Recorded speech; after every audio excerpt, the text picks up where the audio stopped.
Here's the big challenge of life. You can have more than you've got because you can become more than you are. That's the challenge. And of course the other side of the coin reads, unless you change how you are, you'll always have what you got. I have found in my experience that income does not far exceed personal development. Now sometimes income takes a lucky jump, but sure enough, unless you grow out where it is, it'll usually come back where you are. Life has strange ways. If somebody hands you $1 million, best you become a millionaire quickly, so you get to keep the money. Otherwise, sure enough, it'll disappear. Somebody once said, if you took all the money in the world, divided it up equally among everybody, it would soon all be back in the same pockets. Incredible. Success is something you attract, not something you pursue. Success is looking for a good place to stay. So instead of going after it, you work on yourself. Personal development. See, the major question to ask on the job is not what are you getting? The major question to ask on the job is what are you becoming? See, the big question is not what am I getting paid here? The big question is what am I becoming here? Because true happiness is not contained in what you get. Happiness is contained in what you become. So that's our major subject for tonight, personal development. Of all the assignments Mr. Schoaf gave me at age 25, this was probably the most difficult. In fact, I'm still working on this one. I think it's an unending challenge to see what you can become. The next subject is called Basic Laws. And it's good to study the basics. And I call these basics primarily because they come from the Bible. Now, I'm not a theologian or a minister, and that'll be apparent. But Mr. Schoaf taught me that the Bible was a good textbook for ideas and stories and success equations, how to live the better life. I found out that was true. He also taught me that the Bible is as practical as it is spiritual, and I found out that's true. If you look at your bank account and your income and you're not happy, there are several places in the Bible to check to see what the heck's wrong so you can make the changes. And we're going to cover some of those tonight, called basics. Okay. The next subject is my favorite, setting goals. Mr. Schoaf taught me how to set goals. What a favor that was. One morning at breakfast, shortly after I met him, he said, Jim, let me see your current list of goals and let's go over them and talk about them. He said, maybe that's the best way I can help you get a better direction started. And I said, I don't have a list. He said, well, is it out in the car or home somewhere? I said, no, sir. I don't have a list anywhere. He said, well, young man, that's where we got to start. He said, I can tell you right now, if you don't have a list of your goals with you, he said, I can guess your bank balance within a few $100s. Which he did.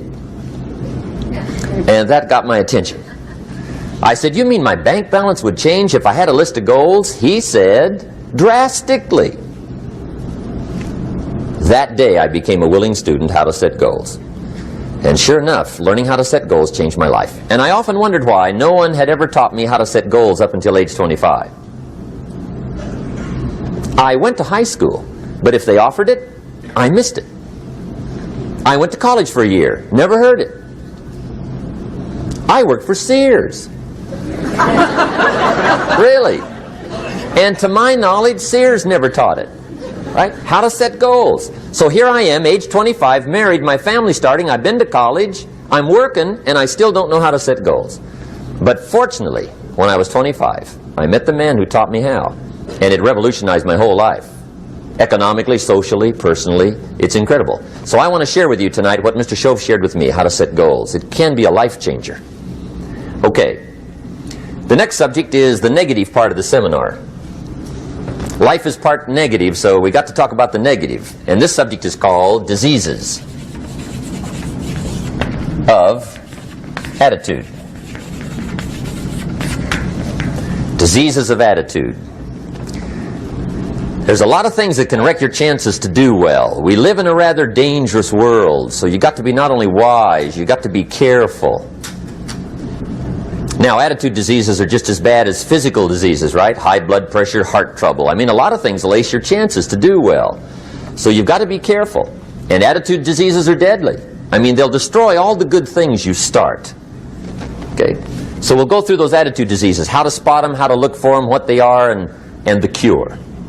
And I'm a pro on these because I've had them all, so I can give you excellent advice on these. Now, the last subject we're going to consider tonight is called the day that turns your life around. The day that turns your life around. And under this subject, we're going to talk about the emotions that can change your life. Human beings are emotional creatures. And emotions are powerful for life change. Now, of course, emotions are so powerful they can go either way on you. Emotions can either build or destroy. So you really have to employ emotions properly. We call civilization the intelligent management of human emotions. If you can intelligently apply your emotions in the right direction, no telling what can happen. Could turn your life around one day would be sufficient. So we'll talk about those. Okay. Now that's a lot to cover in one evening. But we'll keep at it here and see if we can't get it all done. I'd like to have you now jot down the theme of the seminar. Every seminar should have a theme, I guess. We've got one. It's on some of our literature if you happen to notice it. But if you didn't, for your notes, here it is. The theme of the seminar goes like this. The major key to your better future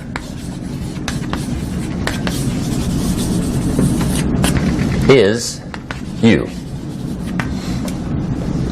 That's the theme of our seminar tonight. The major key to your better future is you. And I'd like to have you underline two words just to give it some added punch. Underline the word major and the word you. So that it reads, the major key to your better future is you.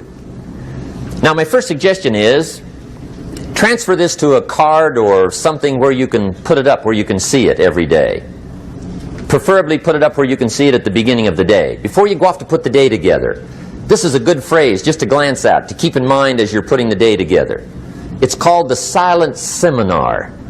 If you'll just let this talk to you during the day, I found it to be tremendously helpful. The major key to your better future is you. For a big share of my life now, I didn't have this one quite figured out. Among a lot of things I didn't have quite figured out. Many things used to puzzle me back in those early days. I used to wonder why two people could work for the same company, one make twice as much money. Now see, that used to puzzle me. And maybe they were the same age, graduated from the same school, live in the same community, work for the same company, with the same products and the same services. They've got the same traffic, the same problems, and one makes $1,000 a month, the other one makes $2,000 a month. Now that was my puzzling question. Why would this long list be the same and the money twice as much? I asked, what's the difference between $1,000 a month and $2,000 a month? And I don't mean $1,000 a month, right? I could figure that out. But what makes the difference? Why would one person do twice as well, 3 times as well?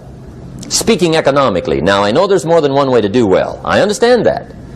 But in this little narrow area called compensation, what's the difference?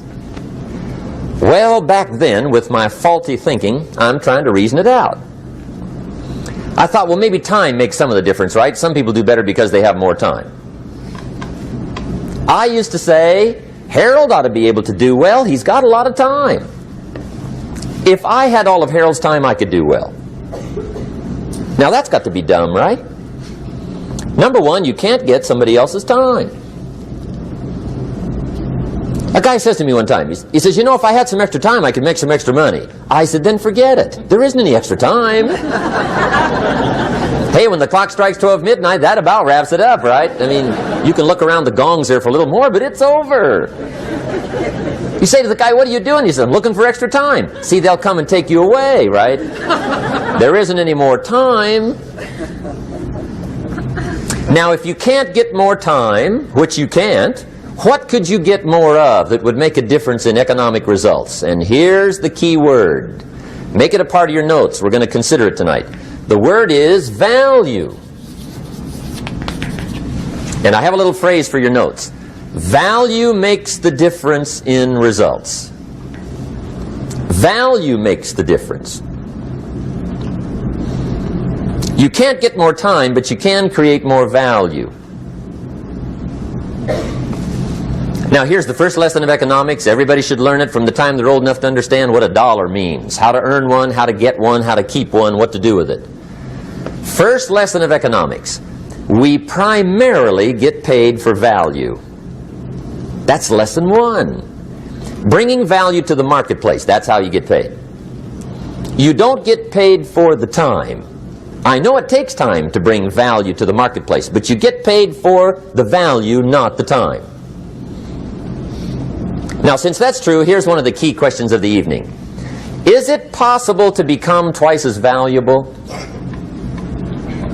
at the marketplace and make twice as much money in the same time?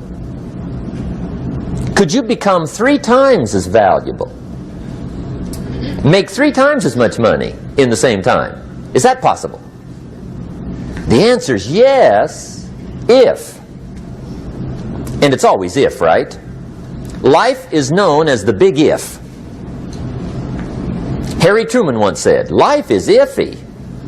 How true.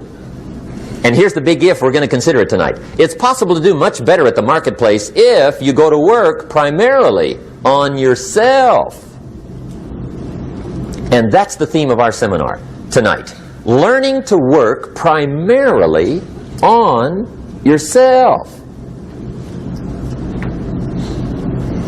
People have asked me for the last 24 years, how do you develop an above-average income? And the answer is, become an above-average person. Develop an above-average handshake.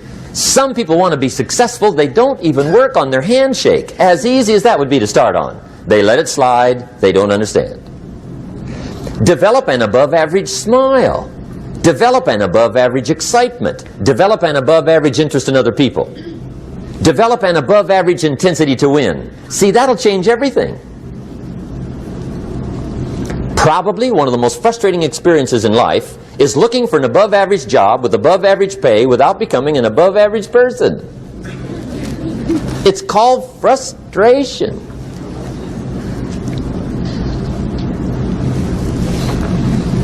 And Mr. Schoaf gave me probably the greatest clue he gave me when I first met him. He said, Jim, if you want to be wealthy and happy the rest of your life, just learn this lesson well. He said, learn to work harder on yourself than you do on your job.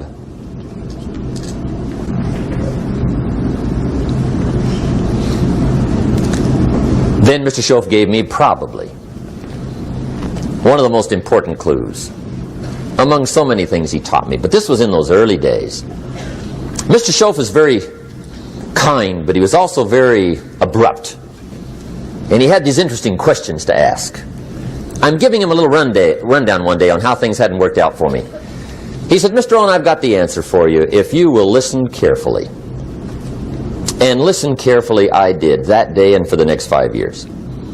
If somebody's wealthy and happy, you gotta listen. He said, Jim, I've only known you a short time. But he said, it's already my honest opinion that for things to change for you, you've got to change. That wasn't quite the answer I was looking for. But that's the answer he gave me, and I pass it along to you on this warm summer evening in Anaheim, California, 1981. For things to change for you, you've got to change. Otherwise, it isn't going to change. Before I met Mr. Schoaf, I used to say, I sure hope things will change. Right? That seemed to be my only hope. If it isn't going to change, I'm in serious trouble. And then I discovered it isn't going to change, so I'm in serious trouble.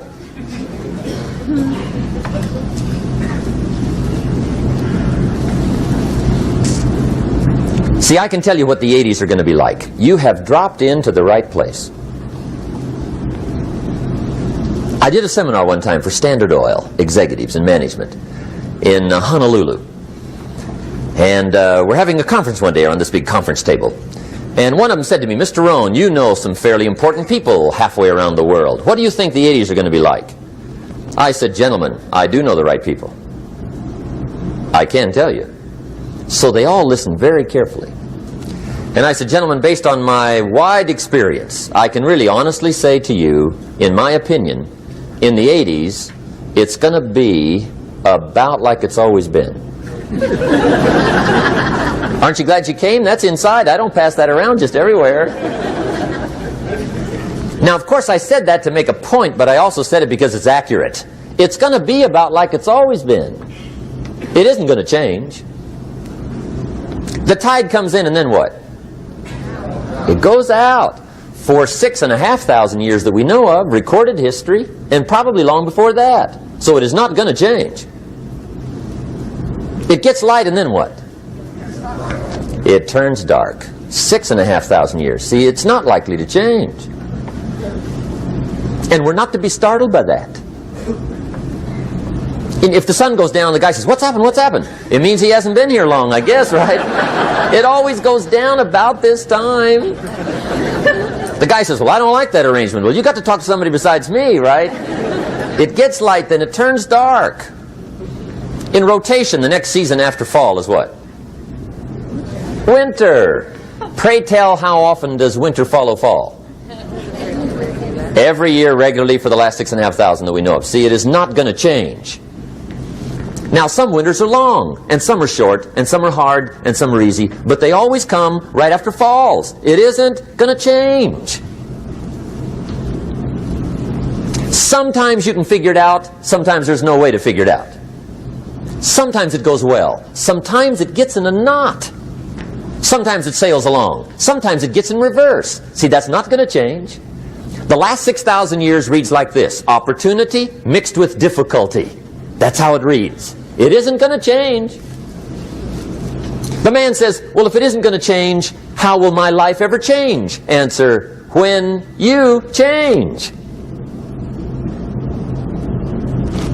And whether I'm talking to high school kids or business executives, my message is always the same. And it goes like this: the only way it gets better for you is when you get better.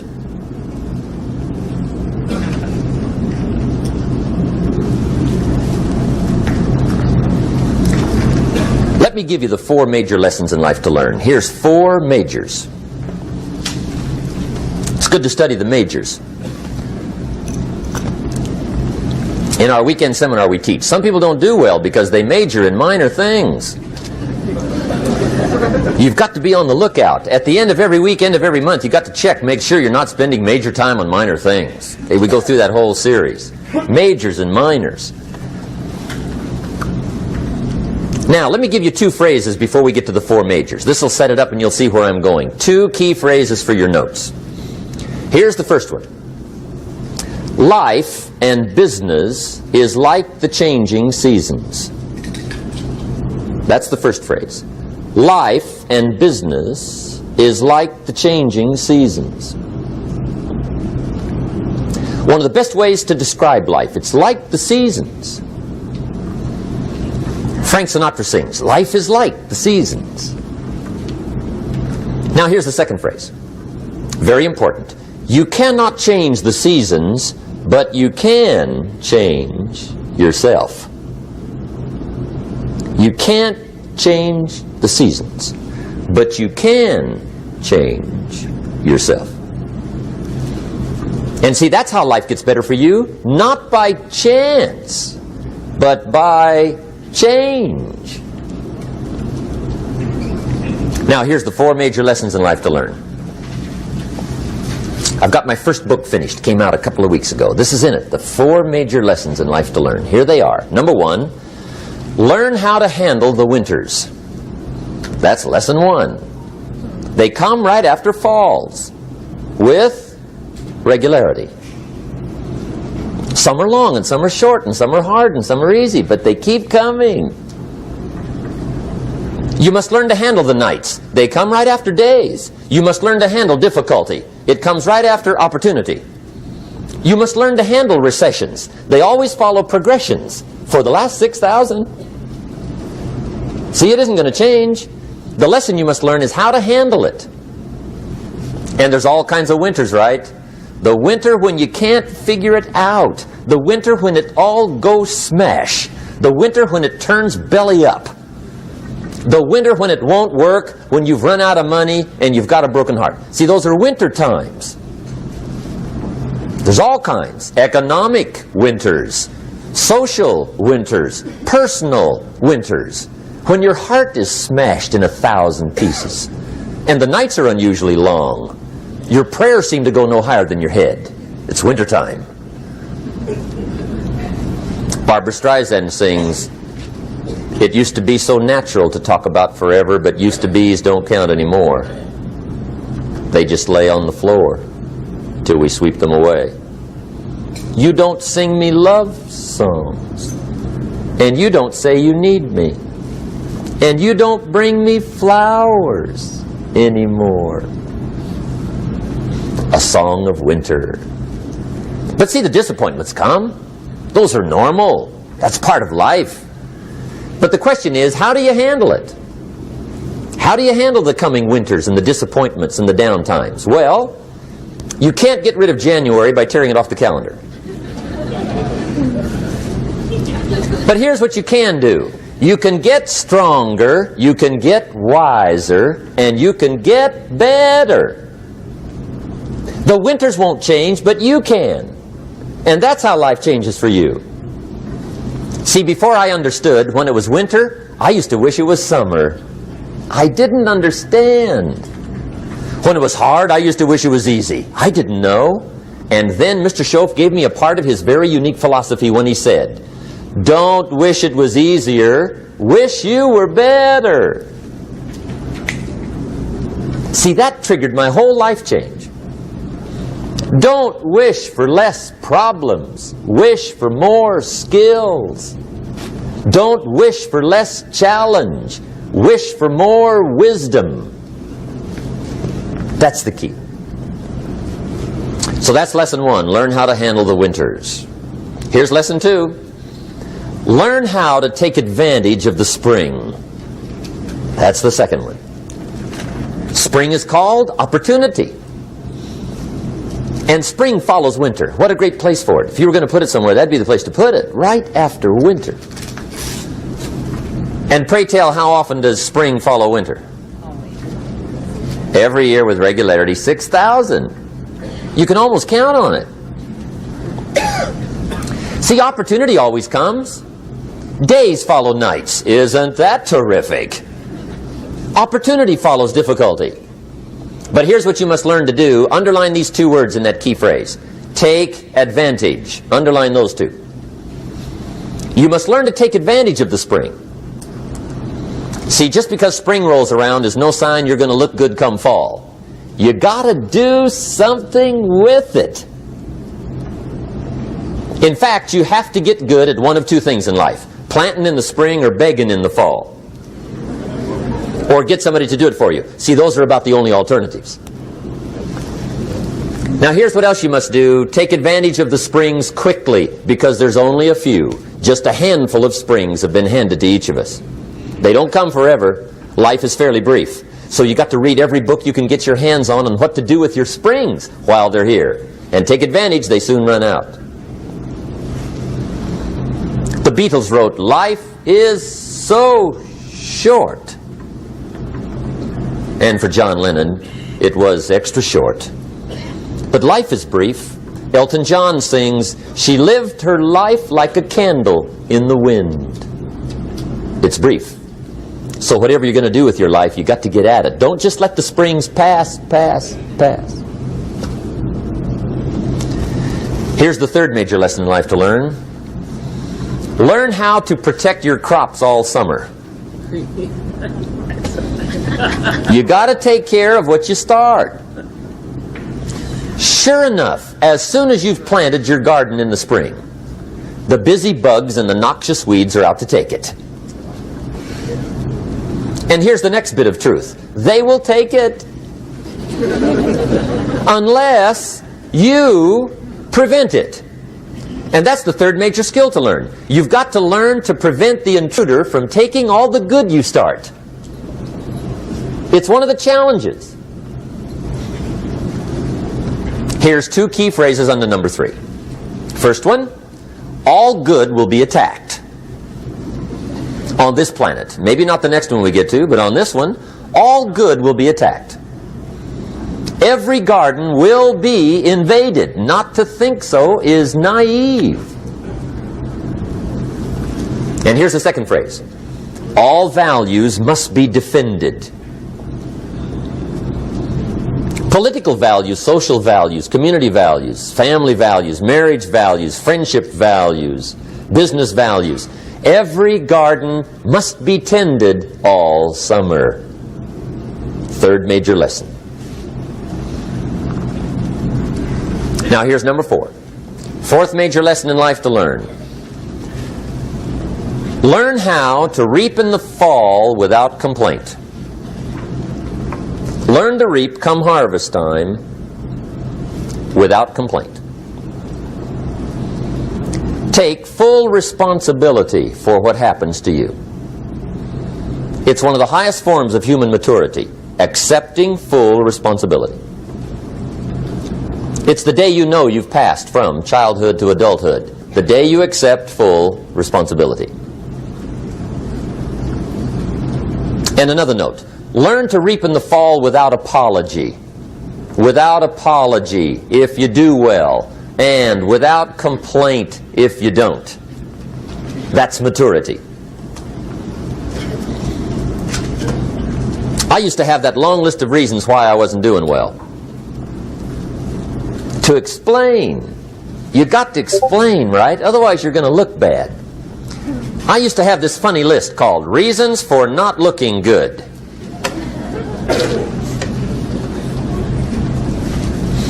I used to blame the government. I mean, you can believe that or not. It was at the top of my list. I had a lecture second to none. The government. That was on my list. I used to blame taxes. Look what you got left after they take everything. And they expect you to do well. That was on my list there. Prices, that one's easy, right? You walk into the supermarket with $20, come out with a little half bag. So I had that on my list. I used to blame the weather. I blamed the traffic. I used to blame my car. I blamed the manufacturers. I used to blame the company. I blamed company policy. I used to blame the training program. I blame my negative relatives. They were always putting me down.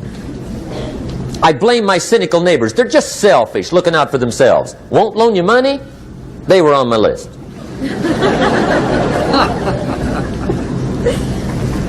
I used to blame the economy.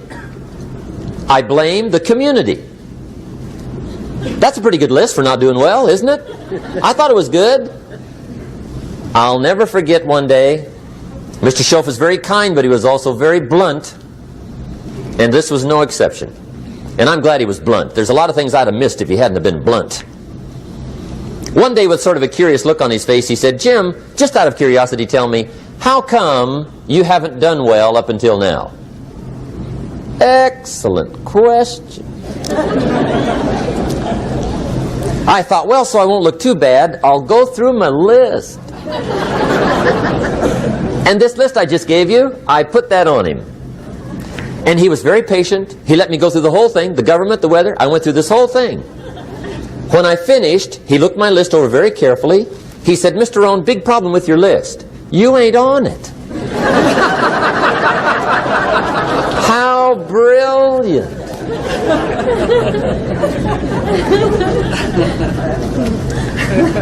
When I went to work for him a few months later, I learned very quickly to tear up my list, reasons for not doing well, and I threw it away. And I got me a fresh piece of paper. And I put one word on it. Me. There's a Black Heritage spiritual that says, it's not my mother nor my father, nor my brother nor my sister, but it's me, O Lord, standing in the need of prayer. See, I used to blame everything outside. And then let me give you a little philosophy that helped turn my life around. For your notes, here it is. It's not what happens that determines the quality or the quantity of your life. It's not what happens. And the reason is because what happens happens to about everybody. No different. The sun went down on all of us last night. A common event, a happening. And I found out that the same things can happen to two different people. One gets rich and one stays poor. Why is that? It's because it's not what happens, but rather it's what you do that changes everything. So that's a key phrase. It's not what happens, it's what you do. What happens is about the same. You might put that in parentheses here. Same. What people do, that's what's different. Anything can happen, right? Everything can happen. I've heard all the stories. I've been one of the stories. Hey, we could all tell stories all night long, right? Happenings. Anything can happen. Have you heard of Murphy's Laws? Anybody here heard of Murphy's Laws? Okay, most of you have. Murph had these laws. One of them was, if anything can go wrong, it will. That's one of Murphy's Laws. He was not one of the great positive speakers of the day. But anyway, it's still true though, right? Anything can go wrong, everything can go wrong. For sure. I've fallen out of the sky so many times. Once to the tune of a couple of million. Devastating. Took me a while to survive that one. Now, it wasn't all that much, but it was all I had. Right? I mean, that's when it's much, right? When it's all you got. If you got 3, 2 go, you got 1 left, you ain't looking that bad. But when it all goes. Has anybody been there when it all went? Anybody? Come on, the rest of you liars. Go ahead. Hey, we've all been there, right? When it all went. Of course, it used to be a long time ago, right? When you ran out of money, got to 0, you were all through. Heck, now you can whistle right on by 0, right? I mean, they will bury you. That's what they will do.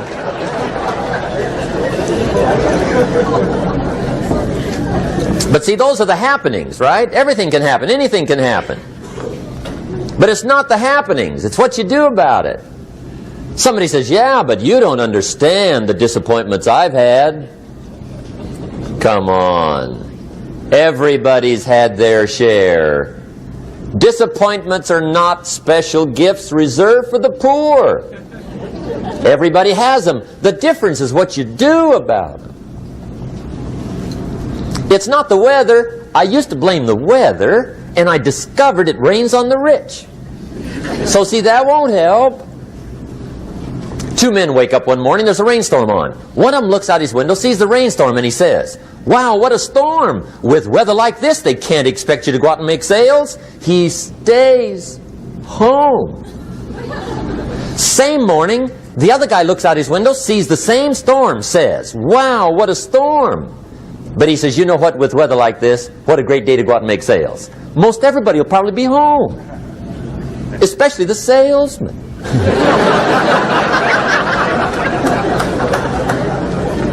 See, that's the difference in how your life works out. It's not what happens, it's what you do. So here's one of the key questions of the evening. Starting tomorrow, what are you going to do that'll make a change in your life's direction? Good question.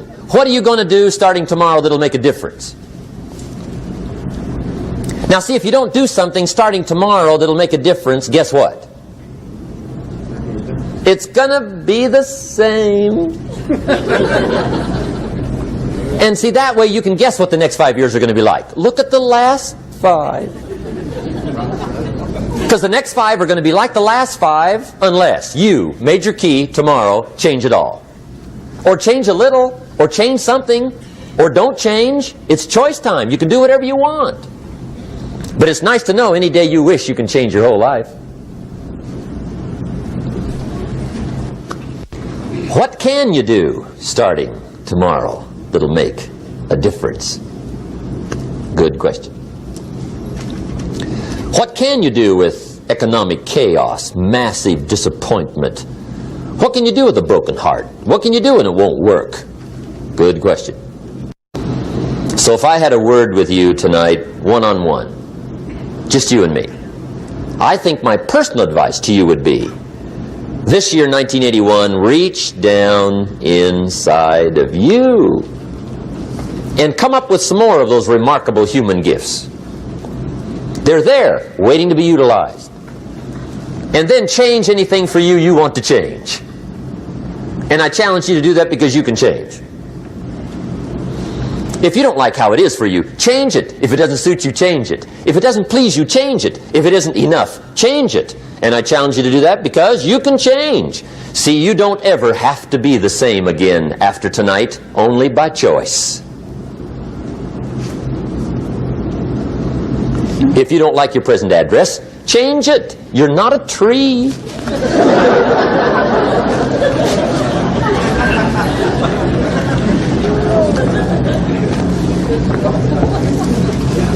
Now, let me give you 3 steps to personal development. Let's get down to the nitty-gritty. What does it take to really make the changes starting tomorrow? It takes more than philosophical pronouncement. I know that. It also takes more than enthusiasm. I know we're hearing a lot about enthusiasm these days, but see, that just won't do the job. We're still hearing the old cliches of the 30s, right? To be enthusiastic, you must act enthusiastic. But see, that's not going to help. After you have leaped about, there are some things you got to do, or it isn't going to change. See, you can get all excited about lifting 200 pounds till you get to the gym. And then you need a new excitement. And the new excitement is called discipline. Major step to human progress. Discipline. If there's one thing to get excited over, that's it.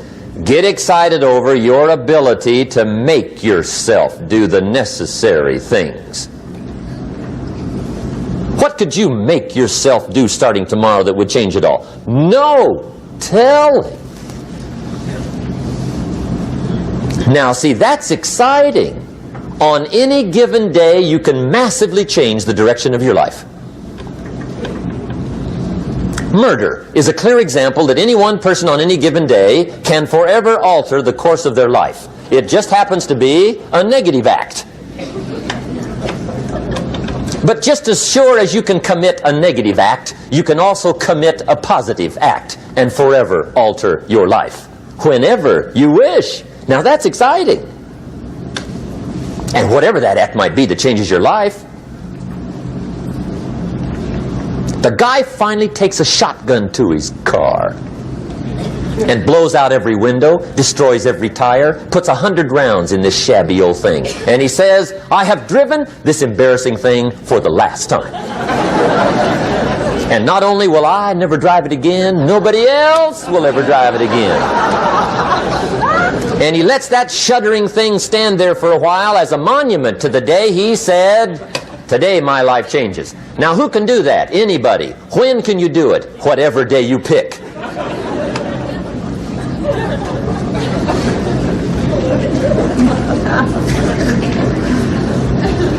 Now here's the key to discipline. Start with the little disciplines, get excited over the little disciplines, and get right on those because those will lead to the big ones. You can't handle the big challenges in life unless you take on the little ones. Make a list of all the things you can do, get right on those, discipline yourself for those, both for the results and for the muscle and for the practice, so that when life hands you some big challenges, you'll be ready, you'll have the muscle. But see, if you don't handle the small ones, you can't take care of the big ones. Okay, here's what else it takes for life change. Self-motivation. Key phrase, self-motivation. I don't know why we call it self-motivation. It's really the only kind there is. You got to motivate yourself. Because I found out you can't change people. They can change themselves, but you can't change them. Lord knows some I've tried. But see, it won't work. People have to change themselves. I learned some of those lessons early. I built a little sales organization way back in those early days. I'm 25. And I had some nice people. I said, I'm going to make these people successful if it kills me. I almost died. Right? I mean, you can't do that.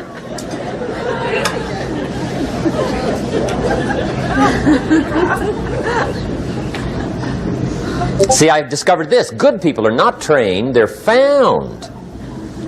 You find good people. You don't make them good, you find them good. Training really is for the purpose of finding good people. You don't need much instruction for a good person. But too much training probably means you got the wrong people.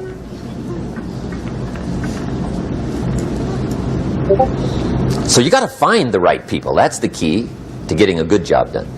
One of the major things we learn in management, lesson 1, don't send your ducks to Eagle School.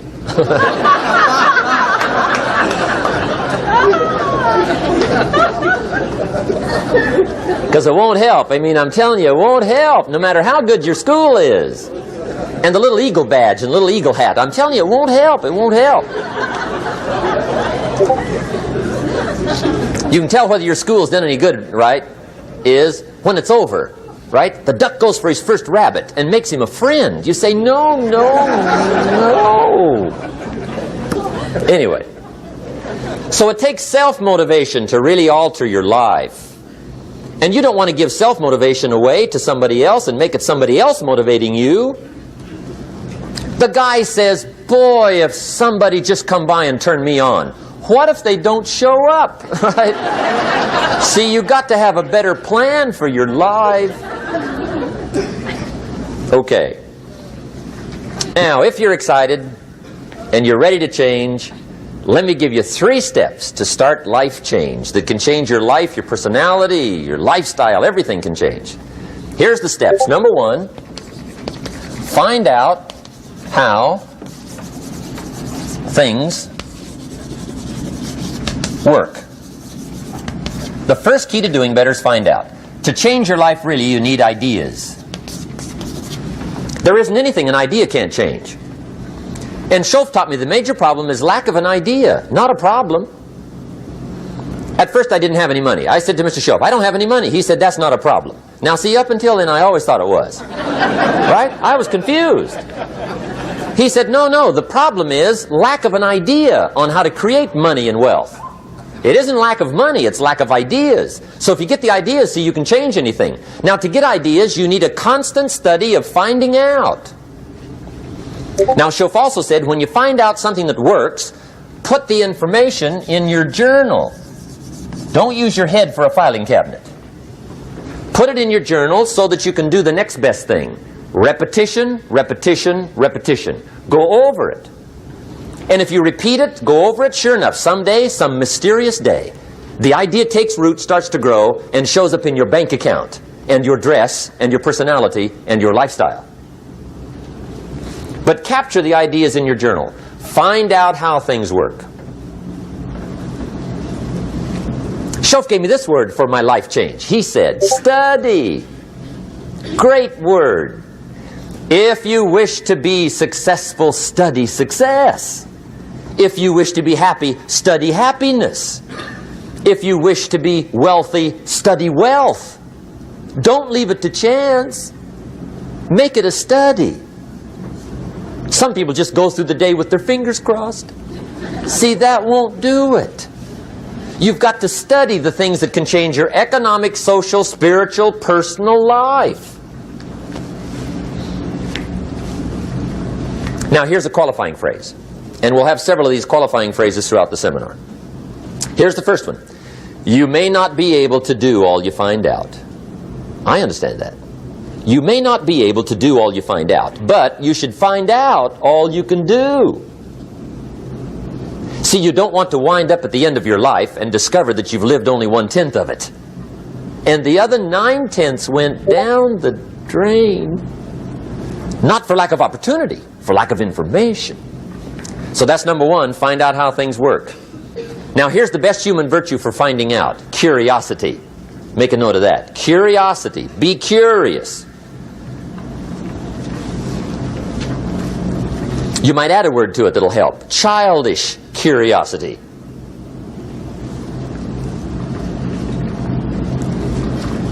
What will kids do if they want to know something bad enough? Bug you. That's the phrase. They can ask 1,000 questions. You think they're through? They got another 1,000. They'll drive you to the brink. It's a virtue. When you gotta know, be like a child.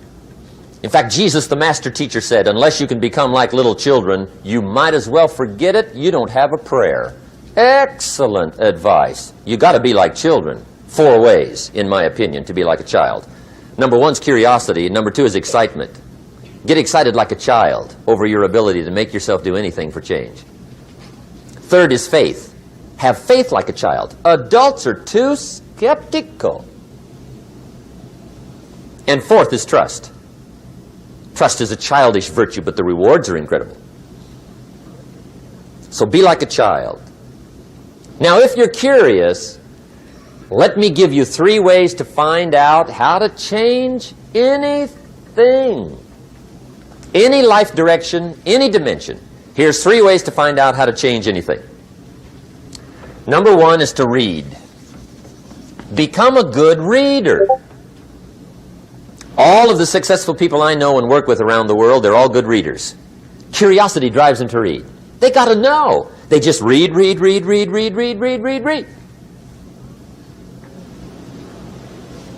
Become a good reader. Now, that's my opinion. Listen to the other lecturers, and listen to me, and make up your own mind. Don't be a follower. Be a student. Okay? I say, really, for life change, you got to read. One way to learn is from your own experiences, but another way to learn is from other people's experiences. See, one book might save you 5 years if you read it. Did you know there's books on how to be stronger, more decisive, be a speaker, be a leader, have a better effect on other people, develop your personality? Did you know there's books on that? And people don't read them? How would you explain that? And they can read. Did you know that hundreds of successful people have written their stories in books and they wrote down how they did it and people don't read it? How would you explain that? The guy's busy, I guess. You know, you get tied up. The guy says, well, yeah, you work where I work, but the time you struggle home, it's late. You got to eat a bite of supper, watch a little TV, get to bed. You can't sit up half the night reading. And the guy's behind on his car payment. Good worker, hard worker, sincere. But you got to be better than sincere and work hard. Otherwise, at the end of your life, you'll wind up cold, stony broke. You got to be better than a good worker. You got to be a good reader. The whole world is governed by laws. The universe, in fact. Laws. We call it the law of electricity. We call it the law of gravity. There's mathematical laws. There's physical laws. Speed and velocity laws. Agricultural laws. There's all kinds of laws. Now that we find ourselves on the spinning planet, you just have to learn what I call the setup. Learn the setup. Life's setup. Now, we didn't set it up, but we're here, so you got to learn it. And we should learn the setup for 2 basic reasons. Number 1, to keep from getting hurt. It's one of the major reasons for learning, so you won't get hurt. See, economically, socially, personally, you can get hurt just not knowing. Ignorance is not bliss. Ignorance is poverty. Ignorance is tragedy. You got to know, or you're going to get hurt. It's good to know not to walk out the 10th-story window. That's excellent information. Now, what if a guy didn't know and he walks out? Now he's dead at the bottom. Somebody says, well, the poor guy didn't know. You got to know, or you're going to get hurt. Okay. Now, here's a parenthesis. You don't have to like the setup. I don't ask you to like how it is. That's not what's important. But it is important to learn how it is. Okay, so you don't have to like it, but you should learn it. That's what I tell the kids, right? Make sure you get the information. What you think about it, that's up to you. What you're going to do with it, that'll soon be up to you. But make sure you get it. See, there's nothing worse than being stupid. Nothing. I mean, being broke is bad, but being stupid is awful. And what's really bad is being broke and stupid, right? That's about the end of the world. I mean, there isn't anything much worse than that. Unless you're sick. Sick, broken, stupid. I mean, that is it, right? There's nowhere else to go. So make sure you get the information. It's key. You don't have to like it, but learn it. If this big monstrous thing lifts up in the sky, hangs there for a little while, cuts loose, comes crashing down, boom, shakes the ground for 5 miles. And then this big monstrous thing lifts back up in the sky, hangs there for a little while, cuts loose again, comes crashing down, boom, shakes the ground for 5 miles. It just keeps doing it, this big monstrous thing, lifting up and then crashing down, boom. Now, you might come along one day and say, that's got to be a stupid arrangement, which is okay. You're entitled to your opinion. But the first thing you should learn to do is get out from under it, right? That's number one.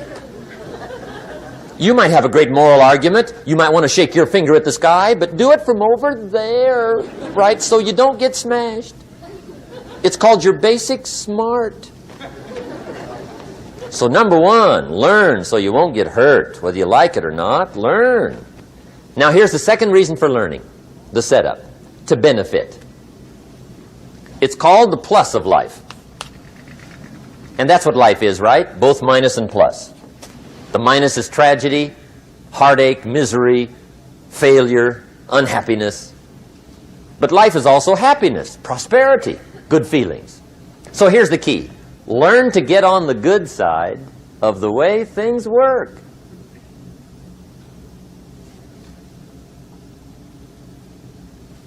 Now here's 2 of the basic laws, and we'll take our break. Shof taught me these. They come from the Bible. Now again, I'm an amateur, okay? When it comes to the Bible, I'm not a pro. So you'll sort of have to take my way of putting it. But here they are. The first one is the law of use. The law of use. And it goes something like this. Whatever you don't use, you lose. Lack of use causes loss.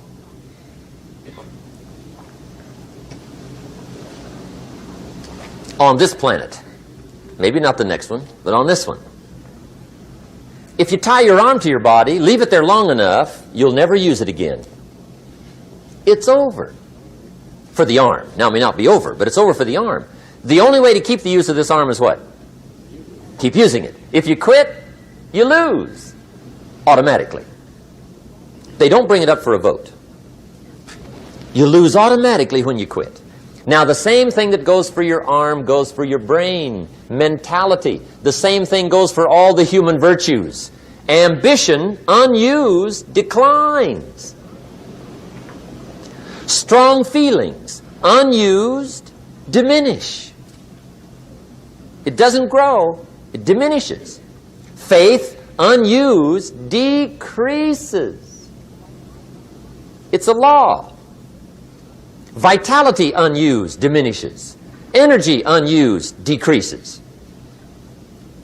The guy says, well, I'm going to save up my energy. You can't do that. That's like trying to save today, put it on the end of the year. See, you can't do that. They'll come take you away. If you don't use today, what? It's lost. The guy says, well, I'll work twice as hard tomorrow to make up for it. See, that's foolish. You could have done that anyway. Today unused is lost. A talent unused is lost. An ability unused is lost. So here's one of the key expressions of the evening. Take a new inventory of yourself. Starting tomorrow, new project. Take a new inventory. And make sure that all of your talent and ability and mentality and ingenuity and vitality and strong feelings, faith, courage, make sure that all you've got's being used. Otherwise, you lose. Now, one of the best illustrations of the law of use is a Bible story called the Parable of the Talents. The talent story. Interesting story if you haven't read it in a while. Just review it. It's a good story. An ancient story. It says there was a master with 3 servants. He got them together one day and he said to the 3, I've got these talents. And in those ancient days, a talent was a measure of gold. And he said to the 3 servants, take these talents and see what you can do with them while I'm gone. He said, I'm taking a journey and I'll be gone for a while. When I come back, we'll get together, go over the book, see how you did. He said, here's 5 of these talents for you. 5. Here's 2 of them for you. 2. And here's 1 for you. 1. The master said, take those talents, see what you can do with them. When I come back, we'll get together, we'll go over it all. The servant said, okay, master takes off. According to the ancient story, the master comes back from his trip. When he gets back, he gets the 3 servants together, and as he said he would, he asks, how did it go with those talents? You were 5. What happened? That servant said, well, I took the 5 talents you gave me, and I put them to work. A little shaky at first, but he said things finally got rolling. And he said, I poured it on. And he said, my talents grew to 7, 8, 9, 10. He said, I doubled my talents from 5 to 10. Books will show. Master said, one heck of a job. Or something like that. He said, I gave you 2 talents. What happened? That servant said about the same thing happened to me. I put those 2 talents to work, poured it on. They grew to 3 and then to 4. He said, I doubled my talents from 2 to 4. Books will show. Master said, well done. He said, I gave you 1 talent. What happened? That servant said, well, I took the talent you gave me and I carefully wrapped it and I dug a hole and buried it. And camouflaged it, I suppose, right? So nobody would steal it. And he said, fortunately, nobody got it. And he said, I knew you were going to be here today, so I dug it up. Here it is, safely wrapped. I did not lose it while you were gone. According to the ancient story, the master said, take that talent away from him and give it to the man that's got 10. Now you might say, well, I don't like that arrangement. The poor guy's only got 1 talent. He's already got 10. It ought to be more even.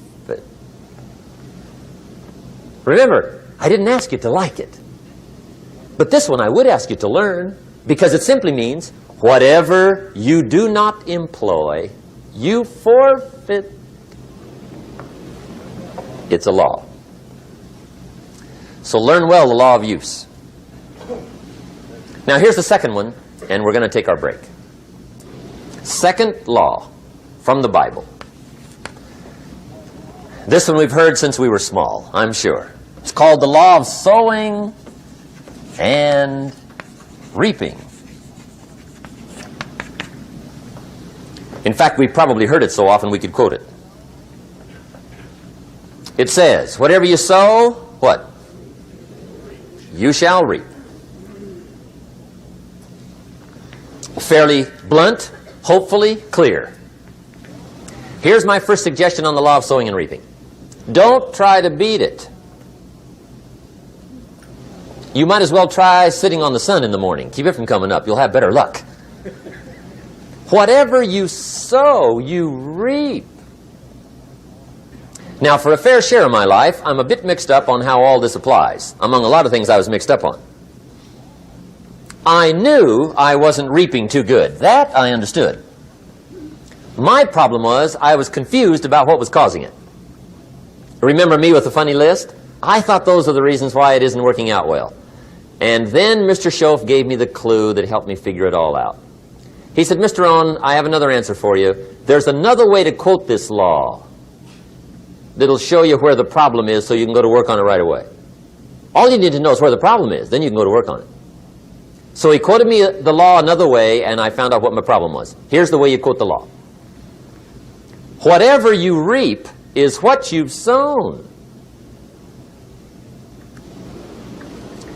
Now I knew what my problem was. Whatever you reap is what you've sown. If you don't like the crop, who do you look up? Answer, whoever planted it. And where do you find who planted your crop? Answer, in the mirror. What I finally learned to do come fall was to go to the mirror. That's where you go. And if necessary, you say, a few skinny carrots? I got to be unimpressed. Where were you last spring? Asleep. Didn't you read the books? Did you break your hoe? Let me give you 7 key points to the law of sowing and reaping. Let's tick right down through the list of 7, and it'll be break time. 7 points to sowing and reaping. Here's part of the philosophy that really helped me to make some changes in life direction. Number 1, the law of sowing and reaping is negative. That's number 1, which simply means if you sow bad, you reap bad. Now, this is kind of 3rd grade, but it doesn't hurt to go over the basics. If you plant thistle seeds, you don't get pumpkins. Honest, no use looking for pumpkins. John says, how come no pumpkins? Come on, John. The law's negative. That's how come. Now, here's number 2. The law's positive. Which simply means if you sow good, you reap good. If you plant pumpkin seeds, you don't get thistles. Not from pumpkin seeds. Mother Nature won't pull tricks on you over in the corner snickering and pushing new thistles and you planting pumpkin seeds. She won't do that. You will get pumpkins from pumpkin seeds, and the reason is because the law is positive. Now here's number 3. I got excited when I found out the full dimension of this. See, you do not reap what you sow, but rather you always reap much more than what you sow. So the 3rd key word is more. You don't get back what you put out. You get back much more than what you put out. And it works both positive and negative. On the negative side, it said, if you sow to the wind, you reap the whirlwind.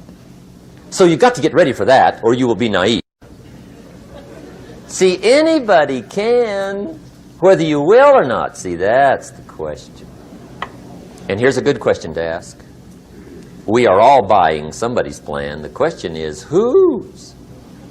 Who's got you talked into doing what you're doing? Who's got you talked into your present plan? See, 10 years from now, you will surely arrive. The question is, where? But see, anybody, if you want to, can go searching for a good plan, pick it, and start working it. And sure enough, as the time passes, as it surely will 5 years from now, 10 years from now, then you'll be winding up wearing what you want to wear, driving what you want to drive, living where you want to live, become what you want to become. But now's the time to fix the next 10 years. And who can? Anybody. Here's number 6. The 6th key to sowing and reaping. This is leveling with you now, as we promised to do. There's one thing better than the truth, and that's the whole truth. And here's part of the whole truth of the law of sowing and reaping. Number 6 is, you could lose. There are times when you just lose, no matter what you do. It's that kind of planet. You reap what you sow, yes, but... What does that mean, yes, but? Well, the farmer plants his crop in the spring, takes care of it all summer, loves his family, works 10, 12 hours a day, 6, 7 days a week, is an honorable man. Come fall, he's got a beautiful crop, and he deserves every bit of it.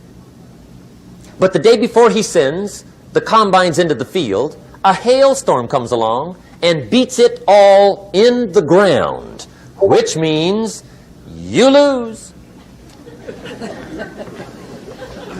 Somebody says, well, what did he do wrong? Answer, nothing. It's just that kind of planet.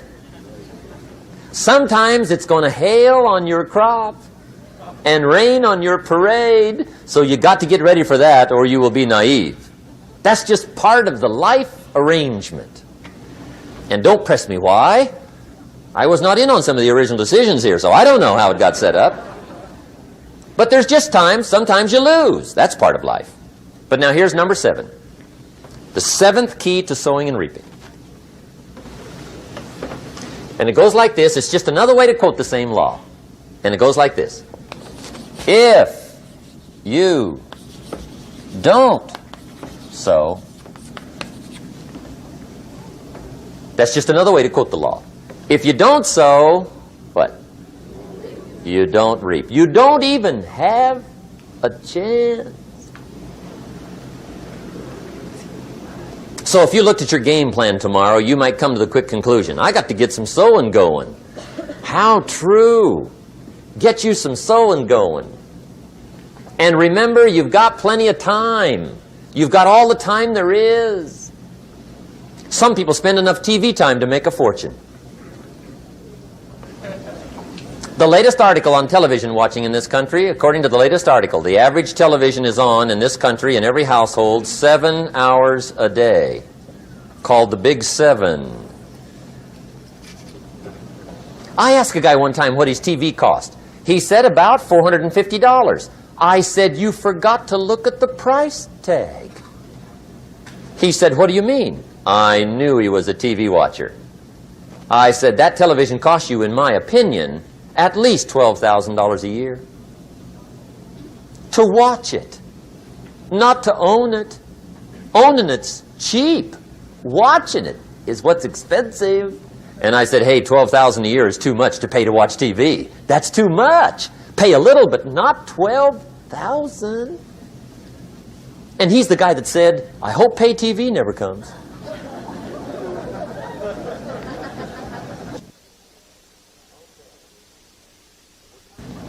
Okay. We're trying to cover an awful lot tonight, I realize that.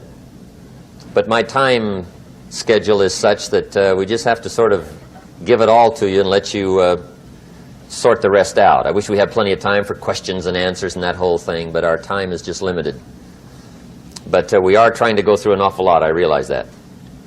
But looks like everybody's getting it. This is about the note-takingest crowd I've seen in a long time. Incredible. Does anybody have 5 pages yet? Anybody? Oh, fantastic. Incredible. Okay.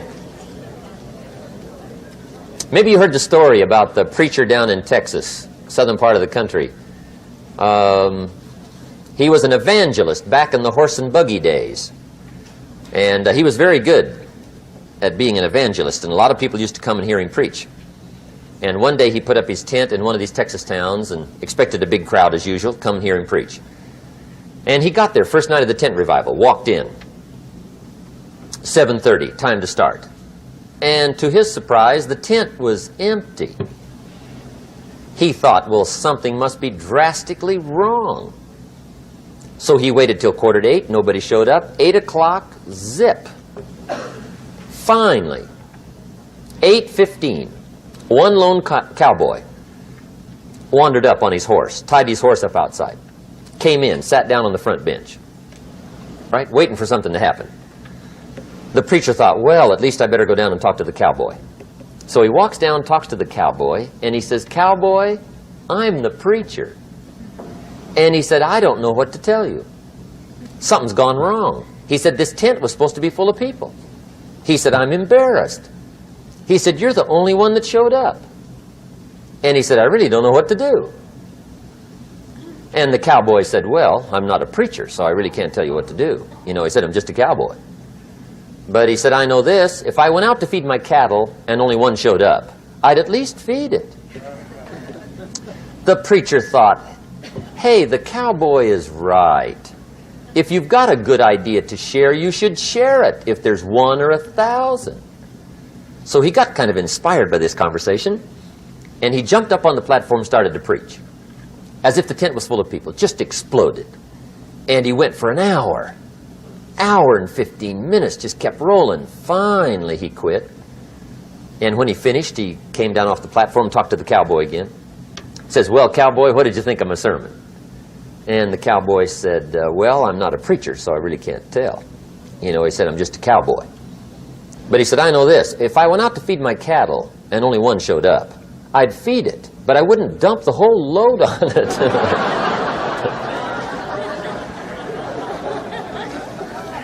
So anyway,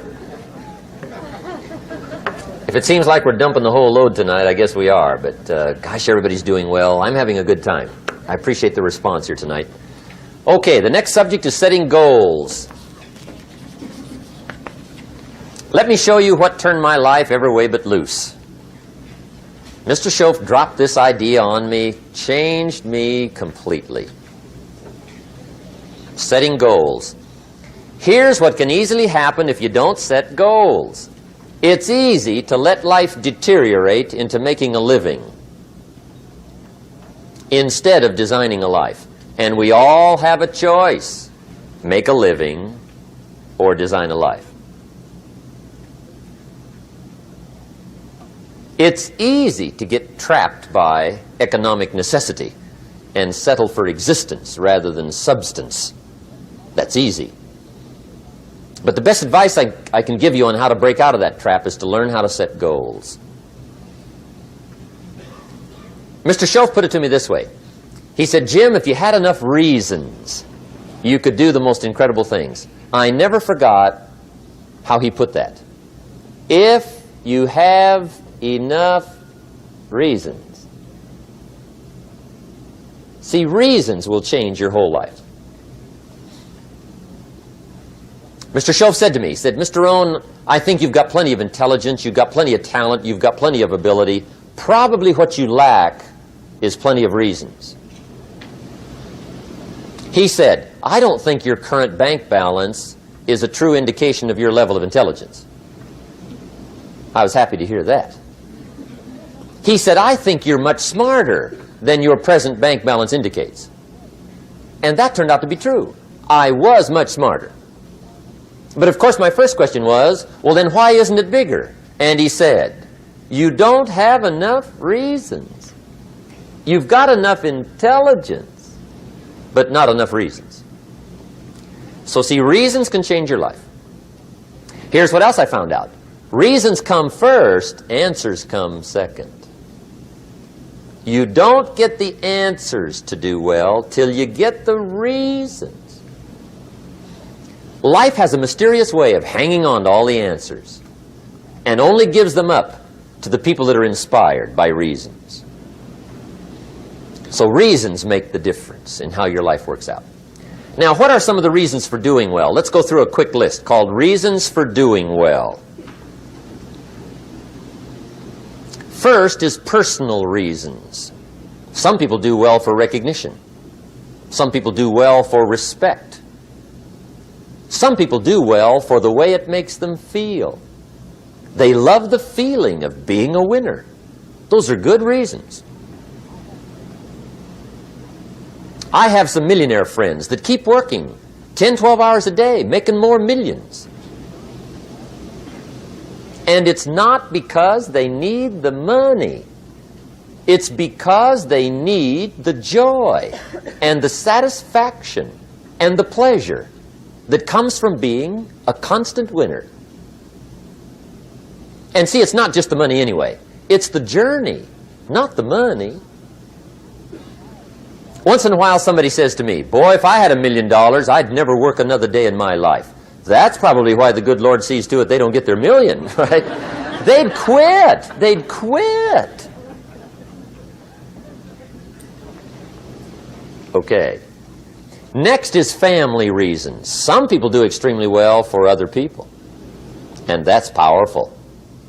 Human beings can greatly affect each other. Sometimes we will do things for somebody else we will not do for ourselves. We're made that way. I met a man one time who said, Mr. Rohn, to do all the things I want to do with my family around the world, he said, I got to have at least $250,000 a year. I thought, incredible. Could a guy's family affect him that much? And the answer is, of course. How fortunate are the people that find themselves greatly affected by somebody for personal achievement. And we are affected. The writer of a recent song said, "If not for you, the winter would hold no spring, couldn't hear a robin sing. I just wouldn't have a clue if not for you." So we can be affected. That might be one of the most stimulating reasons to do well, finding somebody. When Andrew Carnegie died, the wee little Scotsman that built the big steel industry, when he died, they opened up his desk, and in one of the desk drawers, they found a slip of paper. On that piece of paper, Mr. Carnegie had written his goal for his life, and he wrote it when he was in his 20s. And on that piece of paper, it said, "I'm going to spend the first half of my life accumulating money. I'm going to spend the last half of my life giving it all away." What a goal. He got so inspired by that goal that the first half of his life, he accumulated $450 million. And the last half of his life, he gave it all away. Good question tonight. What's got you turned on? What's got you bombed out of sight to get up early and stay up late and hit it all day? Next question. What's got you turned off? When I found the answers to those two questions, my life exploded into change. I finally found out what had me turned off, and I got that cured. And then I got me a long enough list of reasons to turn me on. And once the lights went on for me, age 25, they've never gone out.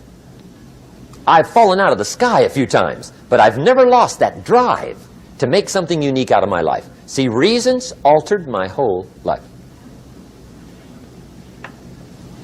Now, there's another list of reasons called nitty-gritty. Hard little reasons. Sometimes those little reasons are the most powerful reasons that can change your life. Sometimes it doesn't take much. I now carry several $100s in my money clip. It's only a few $100s, but it was one of those reasons turned my life around. Just before I met Mr. Schoaf, I heard a knock at the door. I go to the door, and there's a little girl standing there about this tall selling Girl Scout cookies. And she gave me one of the finest sales presentations I've ever heard. Special deal, several flavors, this whole package of stuff, $2. And with a big smile, she very politely asked me to buy. And I wanted to. Big problem. I'm broke. I don't have $2. And to this day, I can remember the pain and the embarrassment. I'm a father. I'm a husband. I've been to college. I'm working. I'm 25. I don't have $2. And I didn't want to tell her that for some reason. So I did what I thought was next best. I lied to her. I said, "Hey, look, I've already bought lots of Girl Scout cookies. I've still got plenty stacked in the house," which was not true. But it seemed to get me off the hook for the moment. She said, "Well, gosh, that's wonderful. Thank you very much." And she went away. When she left, I closed the door, and that was the day I said to myself, I don't want to live like this anymore. I've had it with lying, and I've had it with being broke. I'm never going to let this happen to me ever again. I promised that day I would work as hard as possible and would always carry plenty. It took me a little while, but now I do. It was one of those reasons. And I guess I carry plenty for two reasons. One is the way it makes me feel, but also in case I bump into another Girl Scout selling cookies. Right? I'm ready.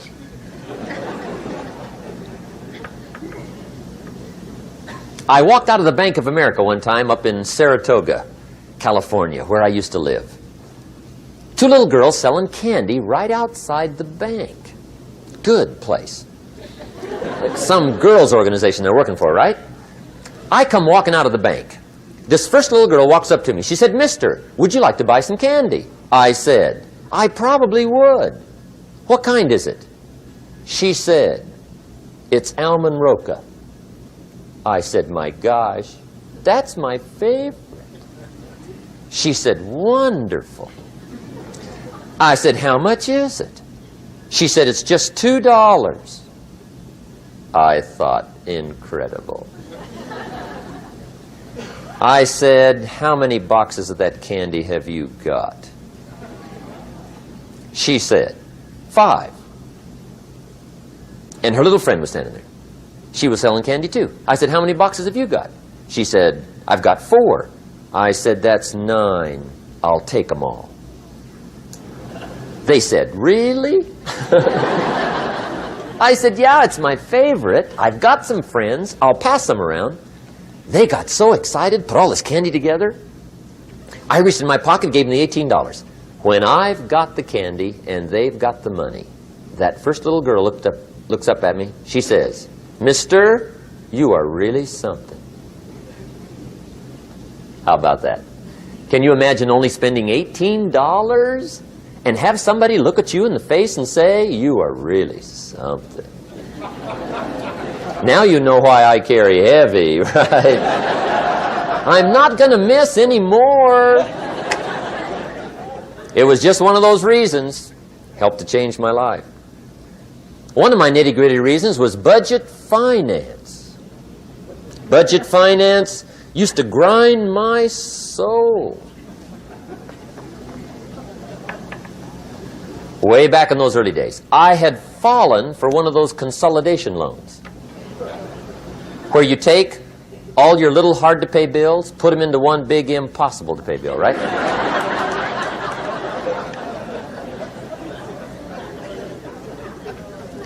I would get 4 or 5 payments behind. This one guy used to call me day and night. I don't think they're allowed to do that anymore. Harassed me. Threatened to run me in front of the judge. Threatened to ruin my credit. Threatened to embarrass my family. One day he said, "We're going to come get your car, drag it rear end up down the street in front of your neighbors." The guy even called me a flake. And back in those days, I'm broke, I'm pitiful, there's nothing I can do about it. But I never forgot how the guy treated me.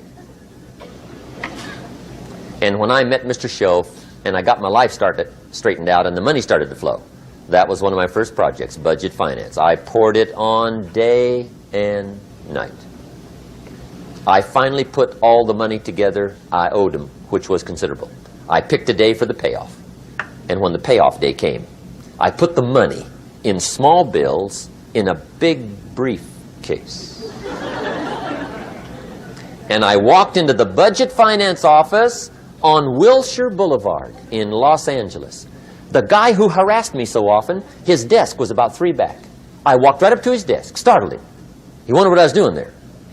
It was the first time I'd been there since I'd borrowed the money, right? Without saying a word, I opened up this briefcase, dumped this pile of money all over his desk. I said, "Count it. It's all there. I will never be back." And I turned around and stormed out. Now, that might not be noble, but if you haven't tried it, you've got to one time.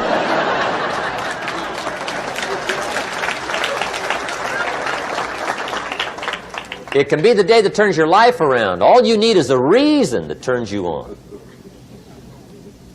One of my dear friends, Robert Depew, Bobby used to be a school teacher in Lindsay, olive capital of the world. Bobby taught school several years, got a little weary teaching school. One day decided he wanted to get into sales. So without telling anybody, he just up and quit his job teaching school and jumped into sales. When he did, his brother made fun of him, laughed at him, put him down, said Robert's lost his mind. Had a good job teaching school. Now he thinks he's a salesman. He's going to go down the drain, lose everything. Just put him down something fierce. Bobby said, the way my brother acted when I got into sales, he said, that made me so mad. I decided to get rich. And my question for you tonight is it possible to get that mad? Of course. Wealth is not a matter of intelligence. It's a matter of inspiration. Today, Robert happens to be one of my millionaire friends. Bobby's rich.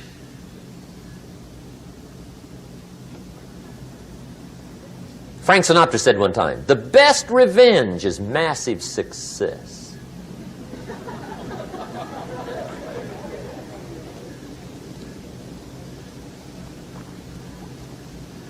Hey, get you a long enough list of reasons so that after tonight you never lack for inspiration.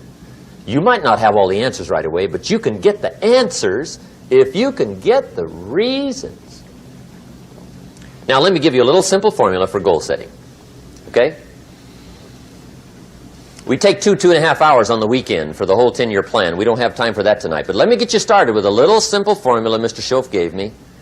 And maybe this will be helpful. First of all, I've divided goals into 2 parts. First is long range. Long range goals. That's your dreams. Your dreams for the next 3, 5, 10, 20, 30, 40 years. Actually, the rest of your life. Your dreams. You've got to keep dreaming. Ronald Reagan, president, said to the joint session of Congress a few weeks ago, the Republic is a dream. And if we don't keep dreaming, we will lose the Republic. Your better future is a dream for yourself and for your family. Where do you want to go? What do you want to do? What do you want to be? What do you want to see? You've got to dream dreams. There's a Bible phrase that says, without dreams and visions, people perish. You've got to have something to go for that inspires the heart and the soul. Dreams. From the children of Sanchez, it says, take the crumbs from starving soldiers, they won't die. Take the bread from hungry children, they won't cry. But without dreams, we all will die. You've got to dream. Don't lose your dreams. For yourself, for your future, for your family. The dreams of love and enterprise and travel and doing things. Becoming something unique on your journey here. Don't lose your dreams. Do some dreaming. That's long-range goals. You've got to have those. So that's number 1. Here's the second part of goals, short-range. Short-range goals. That's your goals for tomorrow, this week, this month, this year. The immediate future. We call these confidence builders. Because if you set up something short-range, go for it. Get it. Latch onto it. Work hard. Accomplish it. That starts building your strong feelings to go for your dreams. Now, I've divided goals into 3 categories. Here they are. Number 1 is economic. That's your goals for money, income, business, profits, production. Economics. Make sure you've got your economics well planned. Economics plays a major role in everybody's life. Economics is major, which means it ought to be meticulously well planned for tomorrow, this week, this month, this year, long range. What if you asked somebody tomorrow if you could see their meticulously well-planned list of economic goals? What would they probably say? They'd say, you some kind of a nut? You must be weird. Hey, I found out what success is. Success is doing what the failures won't do. Make sure you've got your economics well planned. It'll put you in the top 5%. One of the key little subjects we talk about on the weekend is the 7 fundamentals for wealth and happiness. And that's one of them, well-planned economics. It's a fundamental if you want to do well. Join the top 5%. Anybody in this room can join the top 5%, if you will. Okay. Now here's the second category of goals, things. Make a list of the things you want. And on my list of things, now I put everything. Little things as well as major things. Doesn't matter how small it is, it goes on my list.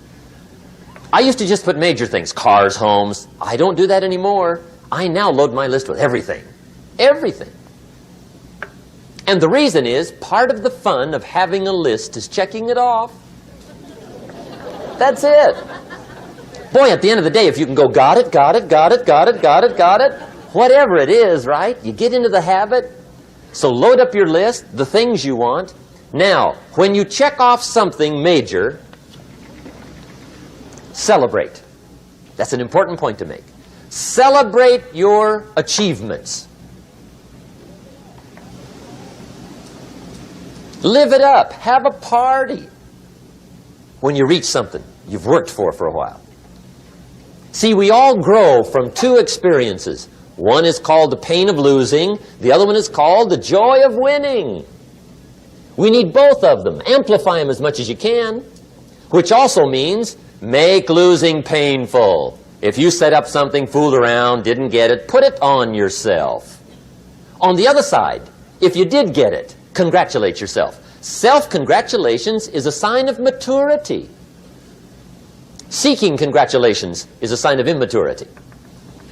But hey, winning and losing, see, that's what it's all about. That's the name of the game. Now, some people lead such mediocre lives, at the end of the day, they don't know whether they're winning or losing. They got no clue. Guy's just going through the day with his fingers crossed. There's a better way. Okay, here's the third category of goals, personal development. Put those goals together. Personal development goals. That's your goals to be stronger, more decisive, be a speaker, be a leader, learn a language, all kinds of skills. Okay? The whole weekend seminar was designed to improve all your skills so that you walk away more skillful. And that's what you want, the personal development skills. That's what attracts, that's what brings good things to your life, the person you become more skillful. Now, this is quite a package to work on. Economics, things, personal development. For tomorrow, this week, this month, this year, long range. Okay? That'll get you started. Now, here's the simple formula for setting goals. It goes like this. A, work on your goals. That's step one. Work on them. And I put the word work there deliberately. Setting goals is plain hard work. I don't want to kid you. We haven't come here tonight to kid each other. It's work. I know it's work. That's why a lot of people just let it slide. It's work. Many people work hard on their job, but they don't work hard on their future. They just let that slide. And the work involved is making plans. I know most people don't. I understand that. But don't let that be you. Guy says, well, yeah, you work where I work, but the time you struggle home, it's late. You got to eat a bite of supper, watch a little TV, get to bed. You can't sit up half the night. Plan, plan, plan. And the guys behind. Good worker, hard worker, sincere.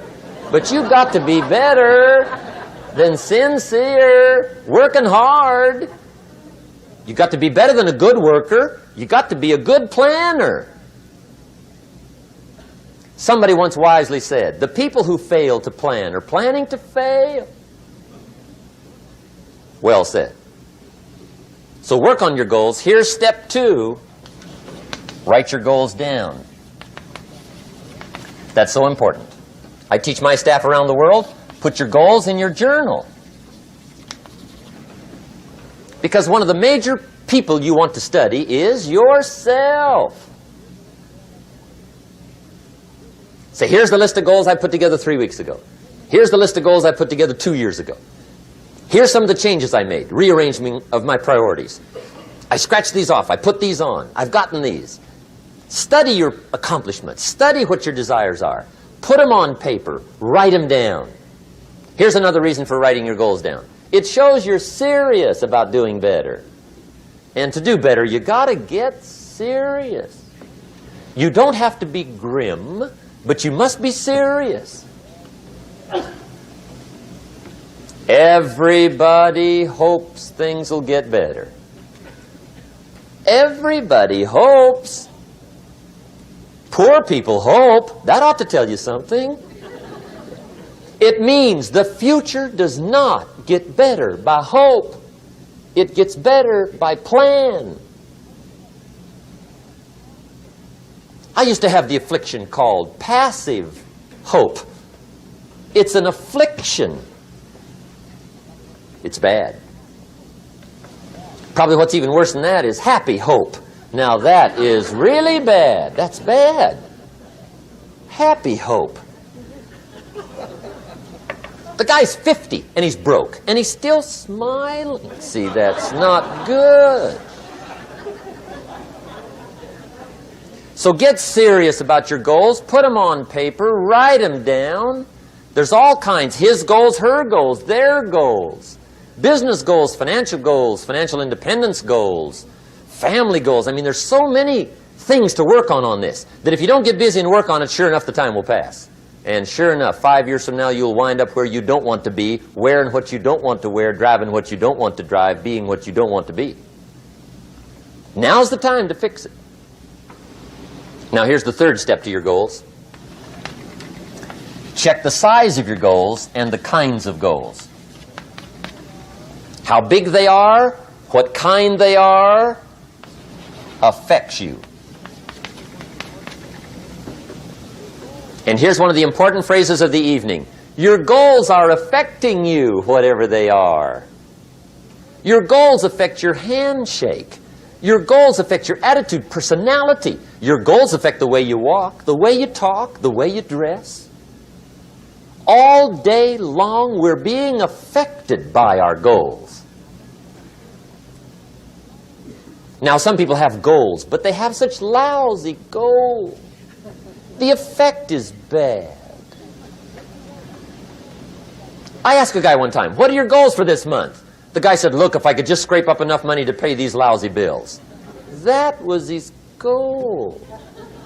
I'm not saying it isn't a goal. It's a goal, but it's such a lousy goal, the effect is bad. You don't jump out of bed on Monday morning and say, oh boy, another chance to go out and scrape up the money to pay my lousy bills. See, you don't do that. Usually you say, oh, not another Monday.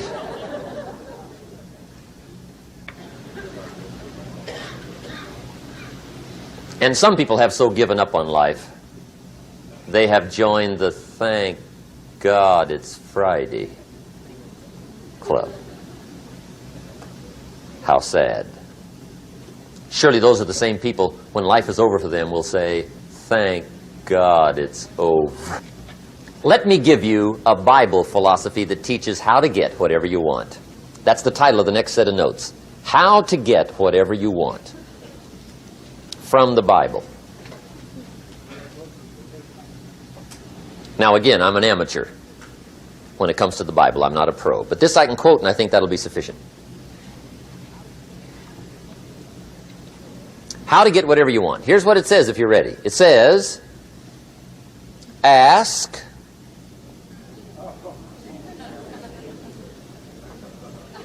That's it.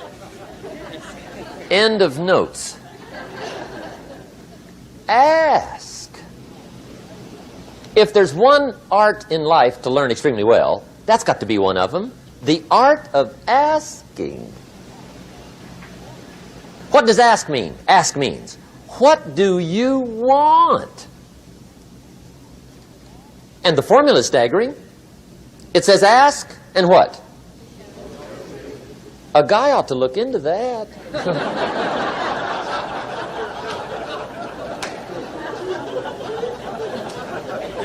He says, yeah, but you work where I work. By the time you struggle home, it's late.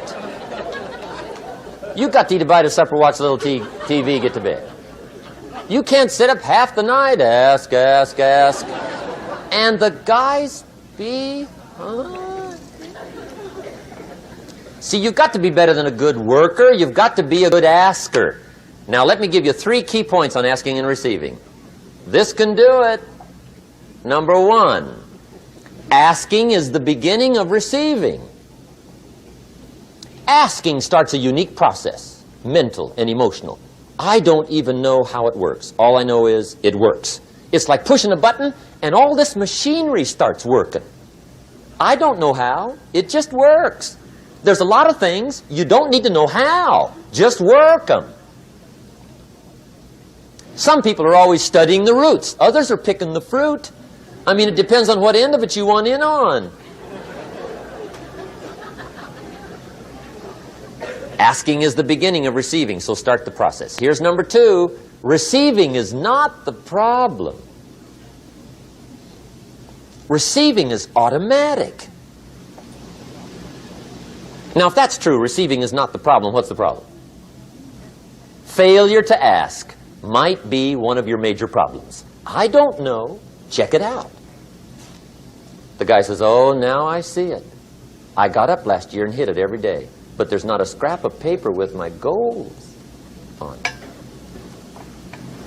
Good worker, poor asker. So you got to change that. Here's number 3. Receiving is like the ocean. There's plenty, especially in California. It's like an ocean here.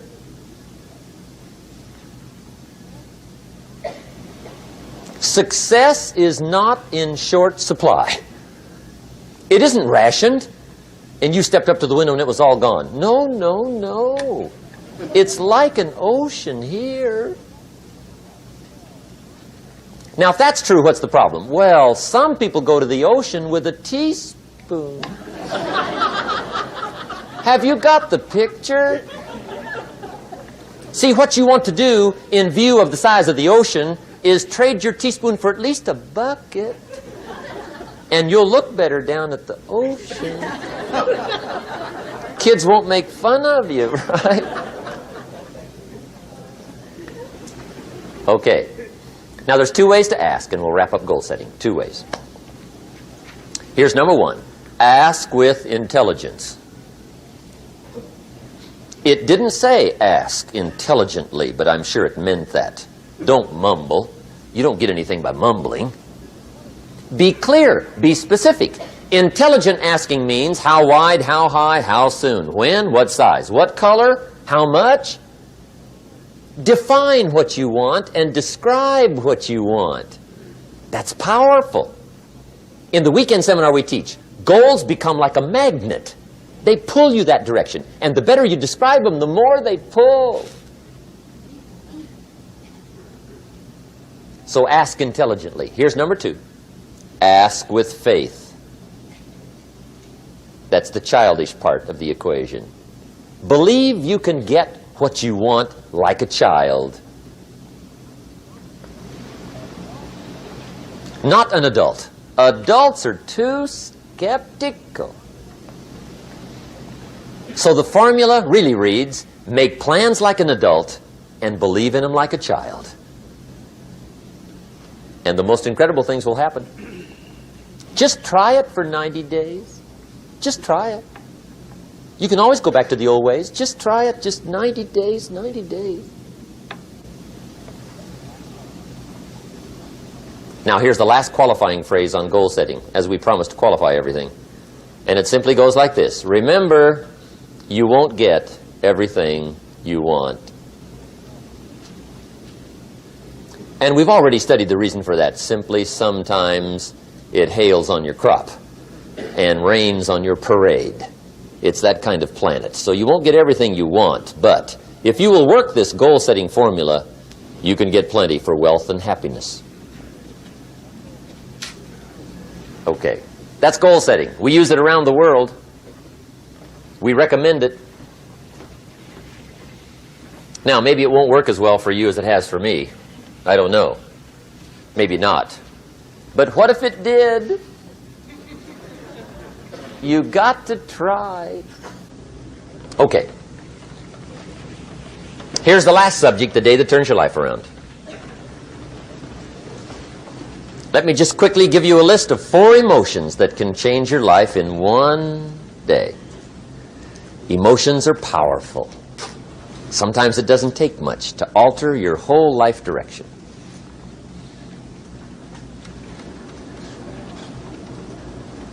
Okay, here they are. Number 1, disgust. Powerful emotion. Disgust says, I have had it. See, that could be the day. The day you can say, I've had it. And whether you've had it with something small or something major, the day you can say, I've had it, may not be the day it ends, but the day it begins. That's what I said when that little Girl Scout left my door when I'm 25. I give her the big lie, she leaves, I say, I don't want to live like this anymore.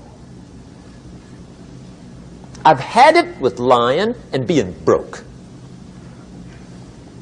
Powerful day. The man's finally had it with mediocrity. He's had it with being a loser. He's finally had it with those awful sick feelings inside, knowing his wife is at the grocery store looking at 2 cans of beans, one marked 37 cents, one marked 39 cents. And the guy sick inside knows his wife's going to buy the 37-cent can, and she doesn't even like the brand. Do you know why she's going to buy the 37-cent can? To save 2 cents. The guy sick inside finally says, I've had it. Being on my knees in the dust looking for pennies? We're not living like this anymore.